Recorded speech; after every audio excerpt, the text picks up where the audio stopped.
స్వప్న సుందరి సాక్షాత్కారం జరిగిపోయింది. ఇక ఇప్పుడు ఏ చిత్రపటంతోనూ మాకు నిమిత్తం లేదు. మిమ్మల్నే పరిణయోన్ముఖుని చేయగలిగిన ఆ రాచపట్టి ఎవరు? నాగరికత పెరిగిన రాచనగర్లో అంతటి ముగ్ధమోహన సౌందర్యం రూపుదిద్దుకోవటం సాధ్యం కాదు. మరి ఎవరైనా పౌరశ్రేష్ఠుని కుమార్తెయా?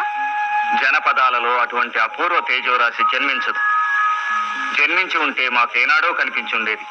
మరి ఆ స్వప్నసుందరి ఎవరో సెలవివ్వండి యువరాజా.